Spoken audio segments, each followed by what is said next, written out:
शुरुआत में शुरू करूंगा विवादों के शहर संभल से, जहां एक बार फिर नजर आया बुलडोजर एक्शन की तैयारी। और ये ठीक उसी जगह तैयारी है जहां से 13 महीने पहले हिंसा की शुरुआत हुई थी। संभल की जामा मस्जिद जहां से हिंसा की शुरुआत हुई, अब आज की तारीख में उसी के ठीक पास वाली 8 बीघा सरकारी जमीन जिस पर कब्जा किया गया था, उसकी पैमाइश करनी शुरू कर दी। वहां नामों की पूरी लिस्ट तैयार कर ली गई, किसका अवैध मकान है, किसकी अवैध दुकान है। इस कार्रवाई में कोई बाधा डालने की कोशिश करे तो ड्रोन से निगरानी की जा रही है और सरकारी जमीन को खाली कराने के लिए बुलडोजर को तैयार किया जा रहा है। ठीक 13 महीने पहले संभल सुलग उठा था।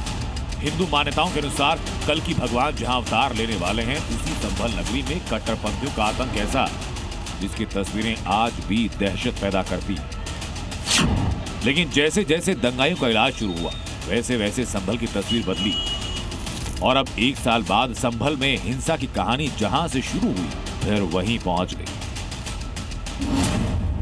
ये जो जमीन है 4780 स्क्वायर वर्ग मीटर में ये जमीन है और यहाँ पर कब्रिस्तान की जमीन, और ठीक इसके साथ शाही जामा मस्जिद आपको की तस्वीरें दिखाऊंगी, इसके ठीक साथ की जमीन है जहाँ पर कब्रिस्तान बनी है और इसके पर अवैध रूप से कब्जा किया गया है। लगभग 22 दुकानें यहाँ पर बनाई गई है और जिसकी शिकायत दी गई थी, शिकायत के बाद जांच के आदेश दिए और पीएससी आरएएफ के जवानों को तैनात किया गया ताकि किसी तरह की सुरक्षा में चूक ना हो। संभल में जामा मस्जिद के ठीक पास जिस जमीन पर कब्जा किया हुआ था भाईजान ने, अब उस जमीन को कब्जा मुक्त कराने का प्लान तैयार है। जामा मस्जिद के पास 8 बीघा कब्रिस्तान की जमीन की पैमाइश की गई। 26 लोगों की टीम लगी, जिसमें 22 लेखपाल और 4 कानूनगो।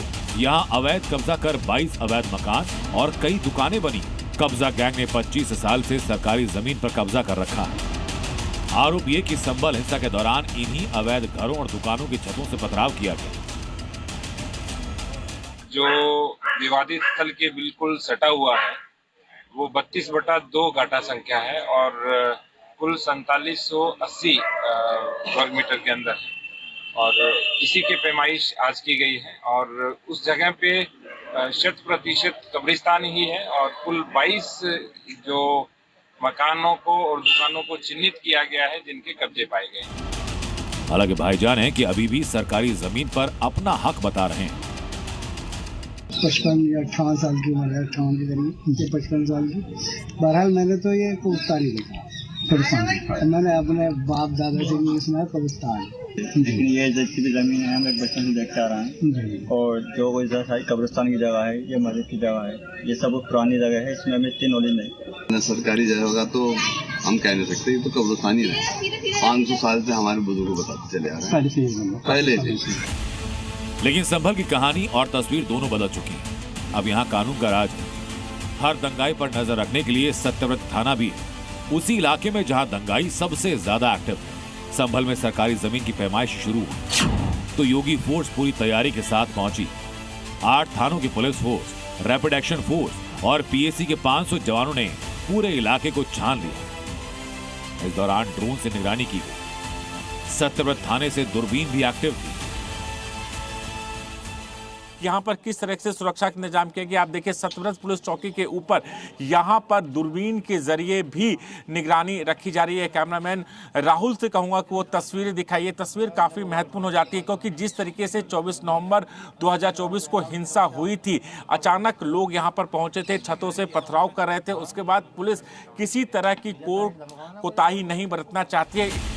अब संभल की सरकारी जमीन पर कब्जा करने वालों की पूरी लिस्ट तैयार। योगी का इशारा मिला नहीं कि बुलडोजर कार्रवाई भी हो सकती है। संभल से राजू राज के साथ ब्यूरो रिपोर्ट, जी मीडिया।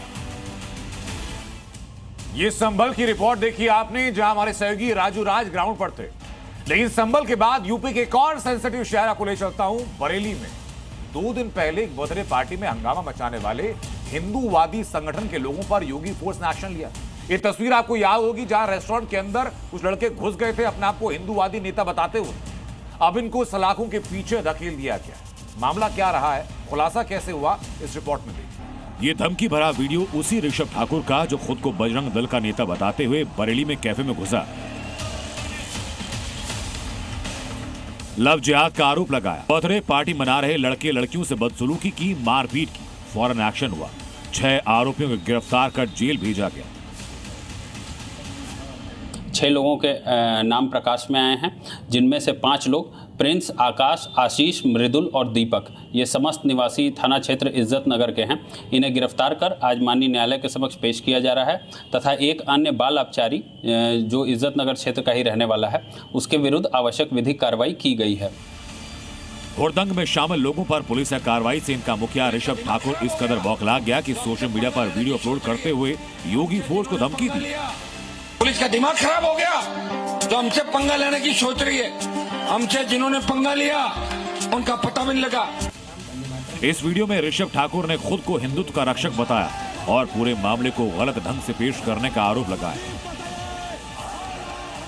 ऋषभ का दावा यह कि उसके खिलाफ जो कार्रवाई है वो गलत है। इस मामले को बढ़ा चढ़ाकर गलत ढंग से दिखाया गया। रेस्टोरेंट में एक हिंदू लड़की एक मुस्लिम लड़के के साथ थी। मुस्लिम लड़के ने लड़की के जन्मदिन पर कैफे बुक किया था। उसी मुस्लिम लड़के ने 5 मुस्लिम दोस्तों को बुलाया और उस वक्त कैफे में 6 हिंदू लड़कियां मौजूद थी।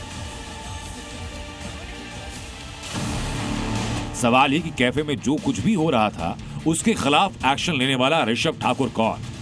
ये सवाल तब और बड़ा हुआ जब जिस बजरंग दल का मेंबर होने का दावा ऋषभ ने किया, उसी बजरंग दल ने दावा किया कि ऋषभ ठाकुर को ग्रुप से निकाला जा चुका है। जो व्यक्ति संगठन के हिसाब से नहीं चल सकता उसको हम संगठन में नहीं रख सकते, इसीलिए उसको सारे दायित्वों से मुक्त कर दिया है। आने वाले समय में वो किसी भी घटना या किसी भी तरीके की कोई भी वाद विचार होता है तो उसके लिए संगठन का कोई उसमें हाथ नहीं होगा। ऋषभ ठाकुर सारे दायित्वों से मुक्त हो चुके हैं। अब वो जो भी करते हैं उसके जिम्मेदार वो खुद होंगे। इस खुलासे के बाद ऋषभ ठाकुर पर कानून का शिकंजा और कसेगा। बरेली के कैफे में हंगामा करने के आरोप में कार्रवाई हो सकती है, ठीक वैसे जैसे अलीगढ़ में हिंदूवादी नेता मोहन चौहान के साथ। योगी फोर्स ने मोहन चौहान को बिल्कुल फिल्मी स्टाइल में अरेस्ट किया। मोहन चौहान पर भीम आर्मी के नेता चंद्रशेखर को पीटने की धमकी समेत कई विवादित बयान देने का आरोप है। चंद्रशेखर को मारेगा पूरा देश। पुलिस लंबे वक्त से मोहन चौहान की तलाश कर रही थी। कल जैसे ही खबर मिली कि मोहन चौहान समर्थकों के साथ सिविल लाइन इलाके में है, उसे बीच रास्ते से उठाया गया। इसी दौरान समर्थकों ने नारेबाजी की लेकिन किसी की एक न चली। Bureau report.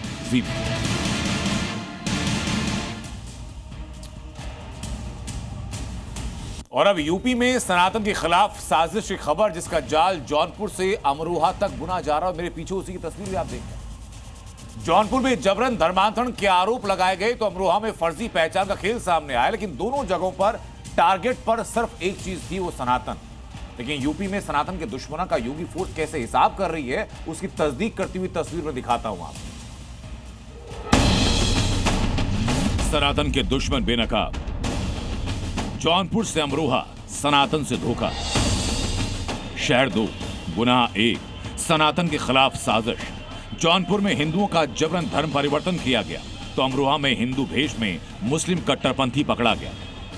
जौनपुर के शाहगंज में उस वक्त हंगामा मचा जब मोहल्ला पुराना चौक में रहने वाले लोगों पर धर्म बदलने का दबाव बनाया गया। मना करने पर गालियां दी गई और जान से मारने की धमकी दी गई।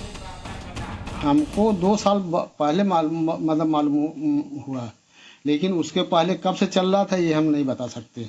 भाई पहले से चल रहा होगा तभी नहीं इन्होंने धर्मांतरण किया। पुलिस ने इनके खिलाफ कार्रवाई करने के लिए मांग किया, चूँकि ये जो है हमारे परिवार में जो है मतलब बाकी और जो हमारे पोती पोते हैं बच्चों को, उनको भी ये धर्म परिवर्तन कराना चाह रहे हैं। लेकिन जैसे ही पुलिस को धर्मांतरण गैंग के बारे में पता चला, वहां छापेमारी हुई। धर्मांतरण का हर सामान, मौके से धार्मिक किताबें, क्रॉस लॉकेट, रजिस्टर और ईसाई प्रचार के पैम्पलेट को पुलिस ने कब्जे में लेकर 3 आरोपियों को गिरफ्तार किया। बेटे और उनके बच्चों को प्रलोभन और दबाव देके अन्य धर्मांतरण करने पे मजबूर किया जा रहा है, तो तत्काल पुलिस इसमें एक्शन में पुलिस द्वारा मुकदमा पंजीकृत किया गया।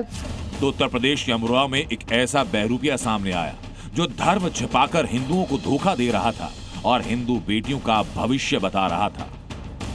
ग्रामीणों ने एक संदिग्ध युवक को पहचाना जिसका नाम बताया राकेश।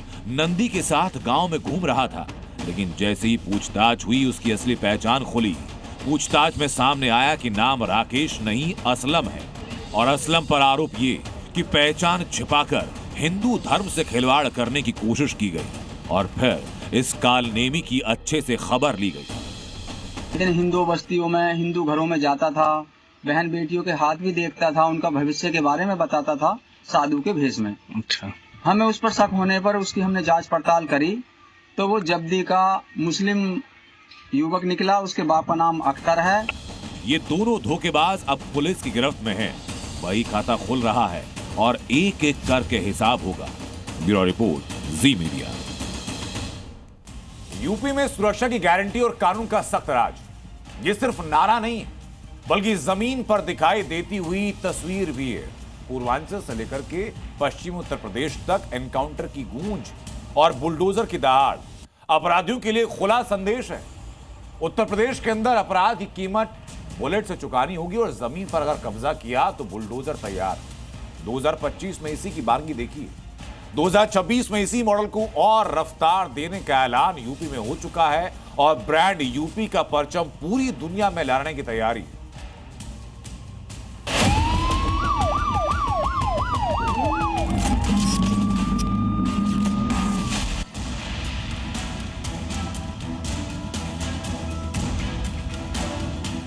हर व्यक्ति निवेश करने को तैयार है, इसलिए क्योंकि उसको लगता है कि सुरक्षा है, उसको लगता है कानून का राज है। यूपी मतलब कानून का राज।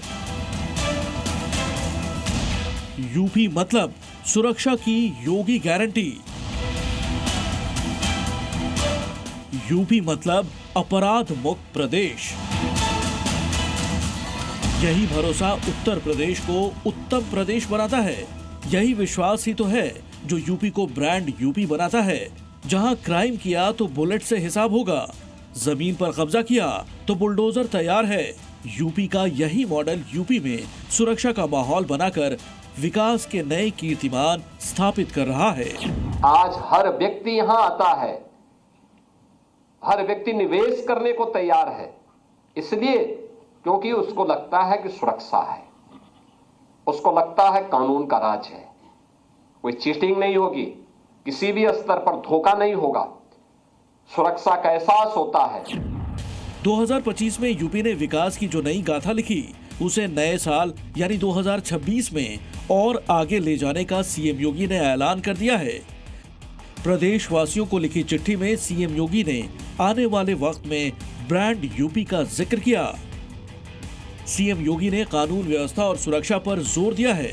26 में मिशन घुसपैठिए को और तेज करने का संकेत दिया है।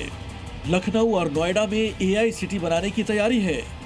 यानी यूपी में विकास की जो बयार बह रही है, उसका सबसे पहला चरण है सुरक्षा, और उसे स्थापित करने के लिए योगी फोर्स दिन रात जुटी हुई है। पूर्वांचल से पश्चिमी यूपी तक एनकाउंटर की ये 4 तस्वीरें देखिए। ये वो अपराधी थे जो सीएम की वार्निंग को समझ नहीं पाए। यूपी में योगी की वार्निंग नहीं मानने का अंजाम क्या होता है, उसकी तस्दीक करती ये 4 तस्वीरें हैं, जहां आजमगढ़ से गाजियाबाद तक और मेरठ से लेकर मथुरा तक योगी फोर्स फुल ऑन मोड में नजर आ रही है। आजमगढ़ में योगी फोर्स ने लंगड़ा ऑपरेशन चलाकर एक ऐसे गिरोह को दबोचा जो ठगी के जरिए कई लोगों को लाखों का चूना लगा चुके थे। लेकिन योगी फोर्स से जैसे ही इनका सामना हुआ, इनकी सारी अकड़ निकल गई और अब ये पैरों पर ठीक से खड़े होने लायक नहीं बचे हैं। तो गाजियाबाद पुलिस ने हत्या के 2 आरोपी मन्नू और शान को मुठभेड़ के बाद शिकंजे में ले लिया। ऑपरेशन लंगड़ा में घायल दोनों बदमाश अब अपने पैर पर चल भी नहीं पा रहे हैं। दोनों पर 25-25 हजार रुपए का इनाम था। साफ है कि यूपी में अब अपराधियों का अच्छे से इलाज चल रहा है। शहर शहर क्राइम की कमर तोड़ने के लिए योगी फोर्स का अभियान साल के आखिरी दिन में भी तेज है। ब्यूरो रिपोर्ट, जी मीडिया। अब तक आपने अपराधियों के अंत की बात देखी है, आपको घुसपैठियों की बात बताता हूं। घुसपैठी जिनके खिलाफ उत्तर प्रदेश से लेकर असम तक एक्शन। योगी आदित्यनाथ हो या हेमंत बिस्वा शर्मा हो, ये दोनों एक ही पण हैं।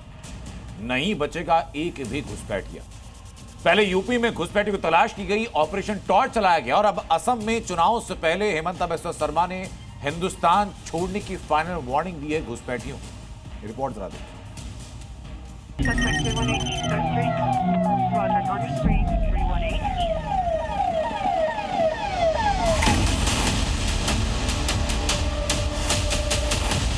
यूपी में दिन हो या रात घुसपैठियों के खिलाफ योगी फोर्स जबरदस्त एक्शन में है।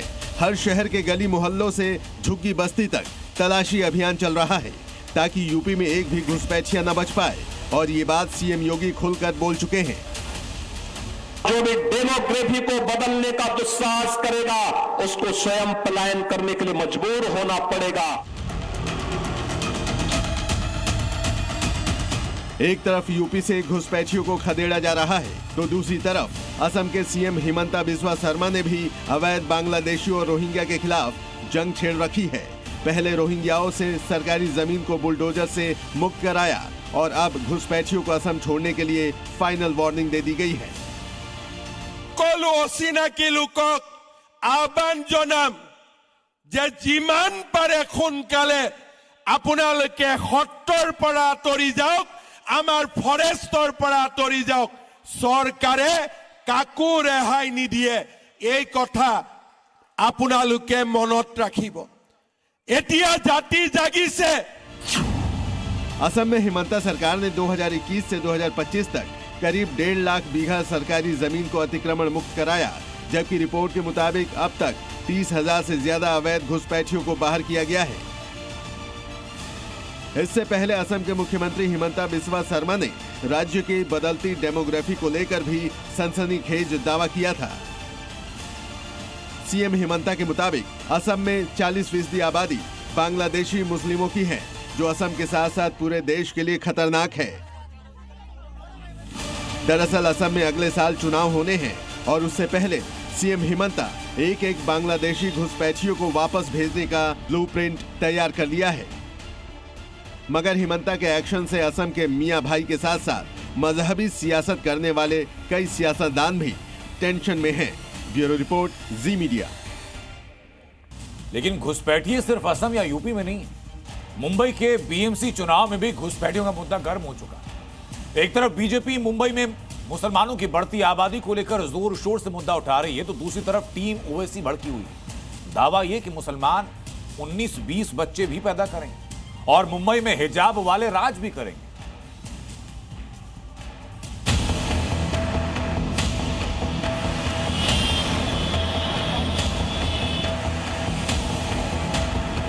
एमआईएम के नेताओं को अपनी पार्टी पाकिस्तान में लेके जानी पड़ेगी। मुंबई की मेयर हमारी हिजाब पहनने वाली महिला बहन भी बनेगी इंशाल्लाह। मुंबई महानगर पालिका चुनाव से पहले हिंदू और मुस्लिम आबादी पर महाराष्ट्र में नई सियासी जंग शुरू हो गई।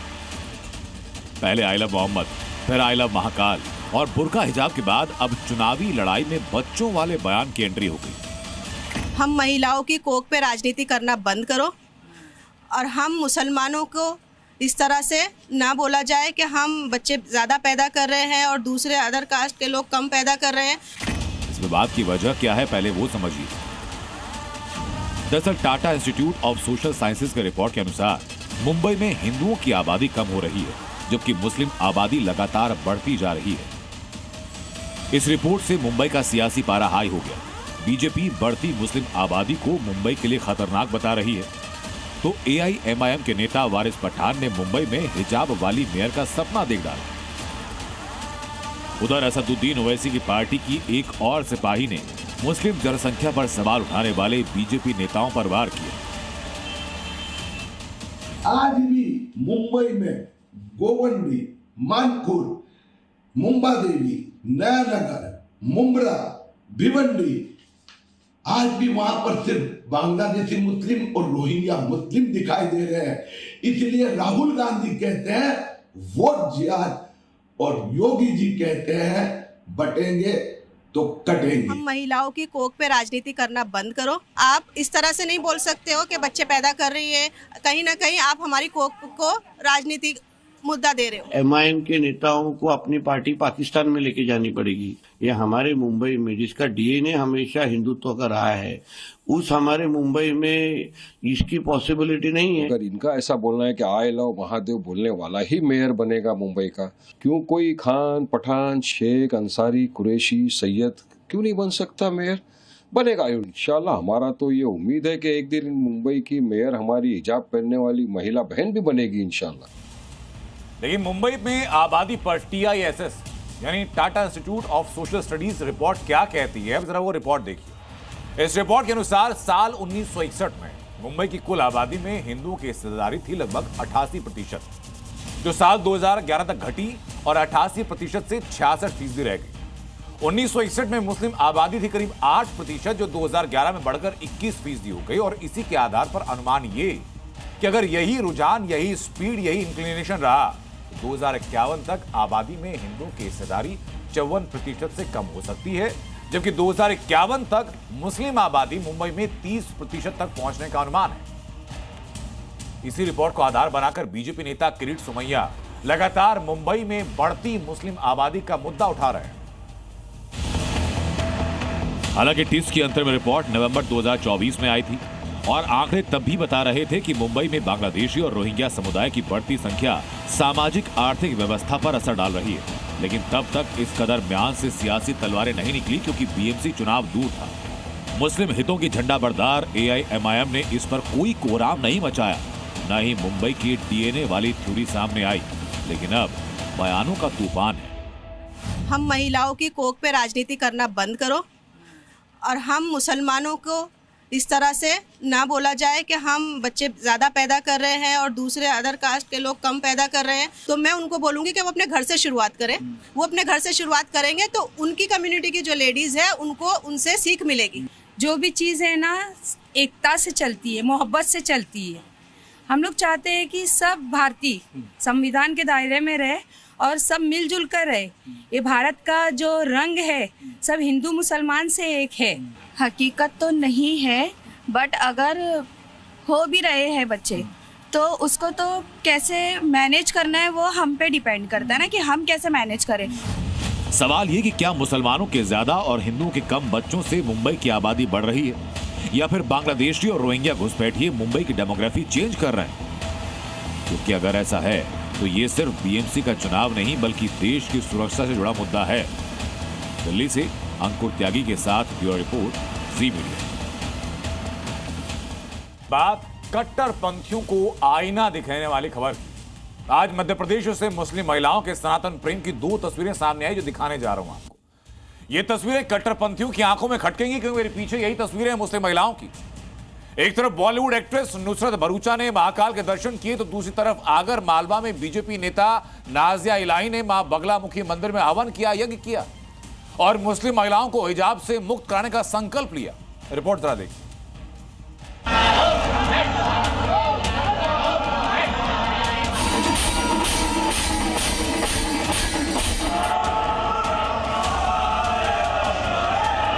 संकल्प लिया जाएगा कि मुसलमान बेटियों को हिजाब से बरी करवाना।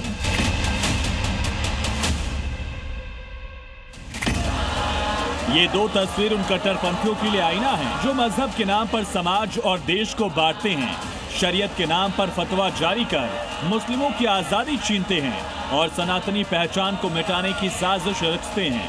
ऐसे नफरती मौलाना और कट्टरपंथियों को ये 2 तस्वीरें जरूर देखनी चाहिए। मंत्रोच्चारण के साथ हवन यज्ञ करती ये हैं बीजेपी की नेता नाजिया इलाही।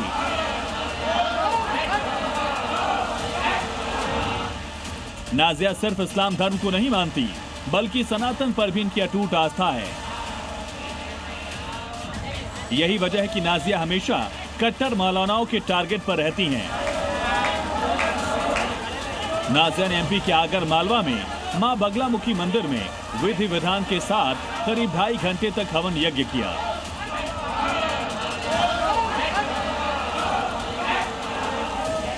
नाजिया ने पूजा अर्चना करते हुए साल 2026 में देश की मुस्लिम महिलाओं बेटियों को हिजाब से मुक्ति दिलाने का संकल्प लिया। मौलानाओं को 2 टूक जवाब दिया जो नए साल के जश्न को इस्लाम के खिलाफ बताकर फतवा जारी कर रहे हैं। मैंने हवन पर यही संकल्प लिया है कि मैं पूरे भारत से हिजाब बैन करवाऊंगी और मुसलमान बेटियों को हिजाब की बेड़ी से बरी करवाऊंगी। वहीं बॉलीवुड एक्ट्रेस नुसरत भरूचा ने उज्जैन में महाकाल के दर्शन किए। सुबह देव भस्म आरती में शामिल होकर नुसरत ने बाबा महाकाल का आशीर्वाद लिया। आरती के दौरान नंदी हॉल में बैठकर शिव भक्ति में पूरी तरह लीन और महाकाल का जाप करती नजर आई। इस दौरान मंदिर समिति ने नुसरत को दुपट्टा भेंट किया। मैं दूसरी बार आई हूँ और ये न्यू ईयर का टाइम है और फिर भी दर्शन करने पहुंची हूँ और सबने बहुत ही प्यार से और बहुत ही संभाल के, नॉट जस्ट मुझे बट जितने भी भक्त आए आज, क्योंकि न्यू ईयर का टाइम में इतनी भीड़ है, इतने लोग श्रद्धा से आते हैं, साल खत्म हो रहा है, नया साल शुरू करने जा रहे हैं और सब बस आशीर्वाद लेने आते हैं। हिंदुस्तान में हर किसी को पूजा पाठ और इबादत की आजादी है, लेकिन मुस्लिम महिलाओं की सनातनी आस्था कट्टर मौलानाओं की आंखों में जरूर चुभ रही होगी। ब्यूरो रिपोर्ट, जी मीडिया। एक्ट्रेस नुसरत भरूचा की पूजा अर्चना से ऑल इंडिया मुस्लिम जमात के मौलाना शाहबुद्दीन बरेलवी को कैसे परेशानी हुई, ये भी आपको सुनना चाहिए। महाकाल मंदिर उज्जैन में नुसरत भरूचा ने जाकर के दर्शन किए, जल चढ़ाया और वहां मजहबी परंपराओं को निभाया। इन तमाम चीजों की इस्लाम इजाजत नहीं देता है। उन पर शरीयत हुक्म लगाती है कि वो नुसरत भरूचा तौबा करें, इस्तिग़फ़ार पढ़ें और कलमा पढ़ें। उन्होंने इस्लाम के उसूलों के खिलाफ काम किया है। सनातन से लगाव सिर्फ राजनेत्रियों या अभिनेत्रियों को नहीं है, बल्कि देश का जेनजी भी सनातनी रंग में रंग चुका है। उसकी तस्वीर में दिखाता हूं आपको। साल के आखिरी दिनों में मंदिर और धार्मिक स्थल न्यू ईयर सेलिब्रेशन का हॉट डेस्टिनेशन बने हुए हैं। बड़े बूढ़े युवा हर कोई साल की शुरुआत अपने आराध्य के दर्शन करने के साथ कर रहा है। देश के मंदिरों में श्रद्धालुओं का रेला है, मेला है और अयोध्या जी से लेकर के काशी धाम तक, वैष्णो देवी से लेकर के वृंदावन धाम तक हर जगह भक्तों की ऐसी ही कतार देखने को मिल रही है।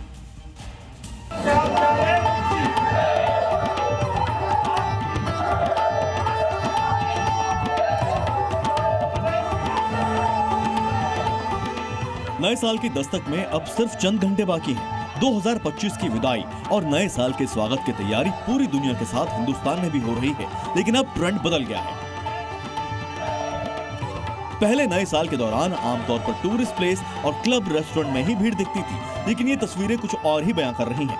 आज के युवा भगवान की भक्ति के साथ नए साल की शुरुआत करना चाहते हैं और ये भीड़ इसी सनातनी आस्था की तस्वीर है। बांके बिहारी मंदिर, काशी विश्वनाथ मंदिर, अयोध्या का राम मंदिर या वैष्णो देवी का दरबार, देश भर के देवस्थानों पर सनातनियों का सैलाब उमड़ रहा है। शहर शहर भक्तों की श्रद्धा पूरे उफान पर है। लोग उमड़े चले आ रहे हैं। देश के कोने कोने से कान्हा की नगरी मथुरा में वृंदावन के बांके बिहारी मंदिर की तस्वीर देखिए। यहाँ रोजाना लाखों श्रद्धालु भगवान श्री कृष्ण के दर्शन के लिए पहुंच रहे हैं। भगवान के अंग अंग में चंदन की महक आती है। इस प्रांगण में आप देख सकते हैं कि बहुत भीड़ है। इस समय कम से कम 5 से 10 हजार लोग इस प्रांगण में मौजूद हैं। मथुरा के बाद वाराणसी की तस्वीरें भी देखिए। नया साल करीब है, बाबा विश्वनाथ की धरती पर भी तैयारी पूरी कर ली गई है। श्रद्धालु भोले शंकर के दर्शन के लिए कतार में खड़े हैं। ऐसे ही अलग अलग तरह के लोग काशी पहुंच रहे हैं। काशी की गलियां, घाट, होटल, नाव सब फुल हो चुके हैं और आलम यह है कि लोग नए साल से पहले काशी पहुंचकर बाबा भोलेनाथ और मां गंगा का आशीर्वाद लेना चाहते हैं। ऐसी ही तस्वीरें अयोध्या की हैं। अयोध्या में रामलला के दर्शन के लिए 2-2 किलोमीटर लंबी लाइनें लगी हैं। प्रशासन का अनुमान है कि नए साल के मौके पर लाखों श्रद्धालु अयोध्या पहुंच सकते हैं। जम्मू के माता वैष्णो देवी के दरबार में भी कमोबेश यही हाल है। नए साल से पहले हजारों भक्त रोजाना पहुंच रहे हैं। ठंड और कोहरा भी श्रद्धालुओं को रोक नहीं पा रहा है। देश के अलग अलग हिस्सों से मां वैष्णो देवी के दरबार में श्रद्धालु जो है पहुंच रहे हैं और हम भी आज एक बार फिर से मां वैष्णो देवी के दरबार पहुंचे हैं, जहां पर लगातार श्रद्धालुओं की लंबी लंबी कतारें जो है वो लगी हुई हैं। बाणगंगा से यहाँ से जो यात्रा की शुरुआत होती है दर्शन रेडी से, वहां की तस्वीरें हम लगातार आपको यहाँ पर दिखा रहे हैं। भीड़ आप देख सकते हैं किस तरह से, और यहाँ पर भी तस्वीरें दिखाने की कोशिश करूंगा। मेरे कैमरे सहयोगी मानिक आपको दिखाएंगे किस तरह से लगातार श्रद्धालु जो है वो यहाँ पर पहुंच रहे हैं और भारी भीड़ जो है वो श्रद्धालुओं के यहाँ पर देखने को मिल रही है। वहीं राजस्थान के सीकर में खाटू श्याम महाराज के दरबार में भी भक्तों का तांता लगा हुआ है। न्यू ईयर पर करीब 8 लाख श्रद्धालुओं के खाटू श्याम महाराज के दरबार में पहुंचने की संभावना है। श्रद्धालुओं पर प्रशासन के प्रतिबंध का भी असर नहीं हो रहा है। लोगों ने नए साल के उत्सव को सनातनी उत्सव में तब्दील कर दिया है। देश का हर मंदिर जेन ज़ी से भरा हुआ है। ये सनातन प्रेमी नए साल का आगाज ईश्वर के आशीर्वाद के साथ करना चाहते हैं ताकि नया साल उनके लिए खुशियों से भरा रहे। लेकिन मंदिरों में उमड़ी ये भीड़ प्रशासन के लिए बड़ी चुनौती बनी हुई है। ब्यूरो रिपोर्ट, जी मीडिया। नए साल से पहले घाटी में सेना का ऑपरेशन ऑल आउट जारी है। 4 तस्वीरें दिखाता हूं आपको। आतंकवाद के खिलाफ भारतीय सेना ने एक बार फिर बड़े और निर्णायक अभियान की शुरुआत की। 2000 जवान जैश कमांडर सैफुल्लाह और उसके सहयोगी आदिल की तलाश में हैं। दरअसल इन दोनों का इनपुट मिला कि दोनों घाटी के अंदर मौजूद हैं। इंटेलिजेंस लेड ऑपरेशन चलाया गया, जवानों को डिप्लॉय किया गया और दोनों के इनाम की राशि को बढ़ाकर के 10 लाख रुपए कर दिया गया।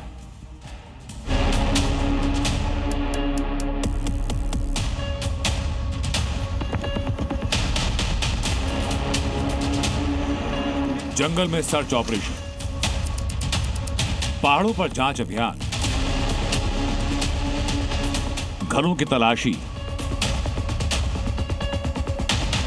इलाकों की घेराबंदी। जम्मू कश्मीर में नए साल से पहले आतंक के सपोलों को कुचलने की उल्टी गिनती शुरू हो चुकी है। किश्तवाड़ में घेराबंदी की गई।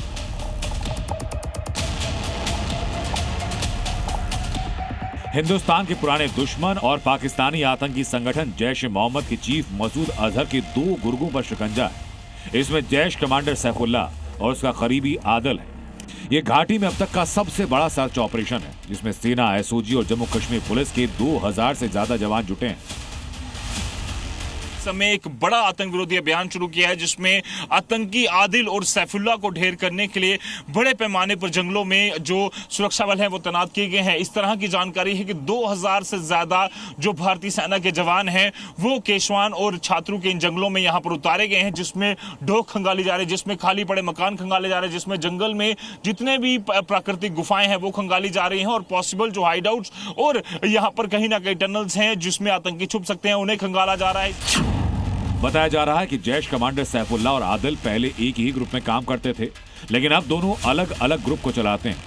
एक ग्रुप में 5 और दूसरे में 3 आतंकी एक्टिव हैं। सुरक्षा बलों ने इसी इलाके में 12 अप्रैल को सैफुल्लाह के 3 साथियों को जान पहुंचाया था, लेकिन ये दोनों बच गए थे। अब सेना पूरी घाटी का चप्पा चप्पा तलाश रही है। इसी बीच जैश कमांडर सैफुल्लाह पर 5 लाख रुपए से बढ़ाकर के 10 लाख रुपए का इनाम कर दिया गया। आतंकी आदिल पर इनाम की रकम को 10 लाख रुपए कर दिया गया। दूसरे एक्टिव आतंकियों पर 7 लाख रुपए का इनाम है। तो वहीं आतंकियों के मददगारों पर भी सेना का एक्शन है, ताकि आतंकियों को रसद की सप्लाई बंद हो सके। इसके अलावा सेना ने ऊंचाई और बर्फ से ढके इलाकों में अस्थायी बेस, फॉरवर्ड पोस्ट और सर्विलांस पॉइंट बनाए, ताकि आतंकी किसी भी सूरत में बच ना सके और जहां मिले स्वागत गोलियों से किया जाए। जम्मू से रजत वोरा के साथ ब्यूरो रिपोर्ट, जी मीडिया। जब जुल्म हदें पार करता है तो इनकलाब जन्म लेता है। खैबर से लेकर बलूचिस्तान की जमीन पर यही इनकलाब अब बारूद की शक्ल में फूट रहा है। पाकिस्तान की सत्ता और सेना ने दशकों तक बलूचों को कुचलने, डराने, दबाने की कोशिश की, लेकिन अब हालात पलटते नजर आ रहे हैं। खैबर में तहरीक-ए-तालिबान ने भी मुनीर की फौज के खिलाफ मोर्चा खोल दिया है। 24 घंटे में 9 हमले कर पाकिस्तान आर्मी को दहला दिया। जिन घाव को पाकिस्तान की हुकूमत ने सालों तक नजरअंदाज किया, वही घाव अब नासूर बनकर इस्लामाबाद की नींव हिला रहे हैं। एक तरफ खैबर में तहरीक-ए-तालिबान पाकिस्तान ने मुनीर सेना के खिलाफ मोर्चा खोल दिया। चुन चुन कर पाकिस्तानी सेना उनके पोस्ट को निशाना बनाया जा रहा है। दूसरी तरफ बलूचिस्तान में विद्रोह की आग तेज होती जा रही है और अब तो बलूचों ने नए साल में बलूचिस्तान अलग देश बनाने का ऐलान कर दिया। लेकिन नए साल से ठीक पहले टीटीपी ने मुनीर सेना को घुटनों के बल ला दिया। टीटीपी ने खैबर पख्तूनख्वा के 5 जिलों में 9 हमले किए। टीटीपी ने इस हमले में 5 पाक आर्मी जवानों को मारने का दावा किया। ये हमले टीटीपी के ऑपरेशन अल खंदक के तहत किए गए। टीटीपी के निशाने पर पाकिस्तानी सेना पहले से थी, लेकिन हाल के दिनों में अफगान पाक के रिश्तों में आई तल्खी के बाद इस दुश्मनी को और भी बढ़ा दिया है। बीते दिनों टीटीपी की ओर से ऐलान किया गया कि पाक सेना को हराने के लिए अपनी खुद की सेना खड़ा करेंगे। खैबर में मुनीर की सेना को टीटीपी से चुनौती मिल रही है, तो बलूचिस्तान में बलोचों ने मुनीर की कायर फौज को खदेड़ने का ऑपरेशन चला रखा है। तस्वीरें बलूचिस्तान की हैं, जहां बीएलए के लड़ाकों ने पाकिस्तानी सेना को घुटनों पर ला दिया। ताबड़तोड़ गोलीबारी के बीच मुनीर की फौज मैदान छोड़ रही है और बलोचों के इलाकों से जान बचाकर भाग रही है। लेकिन बलोचों के गुस्से को भी समझिए। मुनीर की गुंडा आर्मी बलूचिस्तान में घुसती है, वहां के लोगों से बर्बरता करती है। इसकी वजह से ही बलोचों में मुनीर सेना के खिलाफ बदले की आग धधक रही है। और अब तो बलूचिस्तान के विद्रोही नेता मीर यार बलोच ने एक बार फिर आजादी का ऐलान कर दिया और बाकायदा पाकिस्तानी सेना की पूर्ण वापसी और अवैध कब्जे और शोषण के लिए $10 ट्रिलियन के मुआवजे की मांग की है। बलूचों का आरोप है कि पाकिस्तान सरकार और सेना मिलकर बलूचिस्तान की खनिज संसाधनों की खुलकर लूट कर रही है। बहुमूल्य खजाने बलूचों की जमीन से निकल रहे हैं, लेकिन बलूच जनता के हिस्से में सिर्फ गरीबी, बेरोजगारी और फौजी वोटों की धमक है। इसी शोषण के खिलाफ उठी बलोच सेना अब बंदूक और बारूद की भाषा बोल रही है।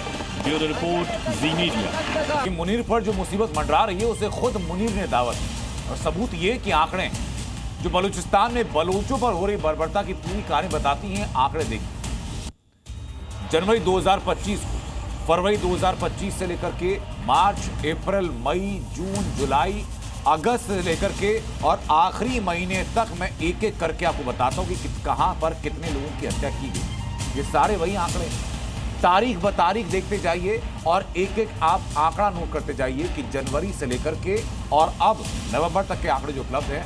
हर महीने बलूचों की हत्या की जा रही है और एक बड़ी वजह है कि जो बलोच विद्रोह का सामना पाकिस्तान को करना पड़ रहा है, आसिम मुनीर को करना पड़ रहा है और सत्ता में बैठे लोगों को करना पड़ रहा है। अब करते हैं एक और पड़ोसी देश बांग्लादेश का, जहां पूर्व पीएम शेख हसीना के सत्ता छोड़ने के बाद कट्टरपंथी आवी हादी की मौत हुई।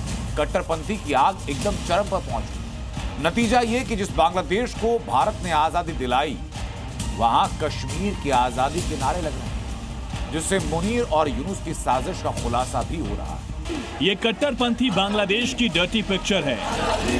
ढाका में जमात के कब्जे का काला सच है। जो मुल्क हिंदुस्तान की मदद से आजाद हुआ, वहां हिंदुस्तान के अटूट हिस्से कश्मीर की आजादी के नारे लग रहे हैं। और ये सब हुआ ढाका के शाहबाग स्क्वायर पर, जहां कट्टरपंथी हादी के हत्यारों को सजा देने की मांग के लिए विरोध प्रदर्शन हो रहा था। दरअसल शेख हसीना की सरकार गिरने के बाद अल्पसंख्यकों पर अत्याचार, हिंदू विरोधी एजेंडा और कट्टरपंथ बांग्लादेश की नई पहचान है। यानी बांग्लादेश अब पूरी तरह पाकिस्तान के नक्शे कदम पर चल चुका है। बांग्लादेश की सत्ता पर बैठे यूनुस पाकिस्तान के सीडीएफ मुनीर को अपना आका मान चुके हैं, जिसका नतीजा है कि बांग्लादेश की सड़कों पर जिहादियों की फौज इकट्ठा हो चुकी है और नारे हिंदुस्तान के खिलाफ लग रहे हैं। नफरती हादी के नाम पर मुनीर और यूनुस बांग्लादेश को आतंकिस्तान बनाने की पूरी तैयारी कर चुके हैं, जो लगातार भारत के खिलाफ साजिश कर रहा है। कोरोना से लेकर भुखमरी तक बांग्लादेश के हर मुश्किल वक्त में भारत साथ खड़ा रहा, लेकिन आज उसी बांग्लादेश में कश्मीर की आजादी के नारे लग रहे हैं। लेकिन अब मुनीर और यूनुस की जोड़ी का भारत विरोधी प्लान एक्सपोज हो चुका है। यूनुस पाकिस्तान को अपना रहनुमा समझ रहा है, लेकिन उसी यूनुस को गद्दी से हटाने और बांग्लादेश पर कब्जे के लिए मुनीर ने अपना प्लान तैयार कर लिया। जिस छात्र आंदोलन के जरिए मुनीर ने शेख हसीना की सत्ता को उखाड़ा, उन्हीं छात्रों की पार्टी के जरिए बांग्लादेश की सत्ता हासिल करने की तैयारी कर ली है। नाहिद इस्लाम की अगुवाई वाली छात्रों की पार्टी एनसीपी जमात इस्लामी के साथ मिल गई है, जिससे साफ हो गया कि जमात इस्लामी ने छात्रों का आंदोलन पाकिस्तान की शह पर ही किया था, क्योंकि जमात ने बांग्लादेश के स्वतंत्रता संग्राम में पाकिस्तान का साथ दिया था। यही वजह है कि अब उसी जमात इस्लामी के जरिए मुनीर बांग्लादेश पर कब्जे की साजिश रच रहा है। ब्यूरो रिपोर्ट, जी मीडिया। और राजनीति में आज सिर्फ इतना ही। कल शाम 6 बजे फिर मुलाकात होगी आपसे राजनीति में नई खबरों के साथ। नमस्कार।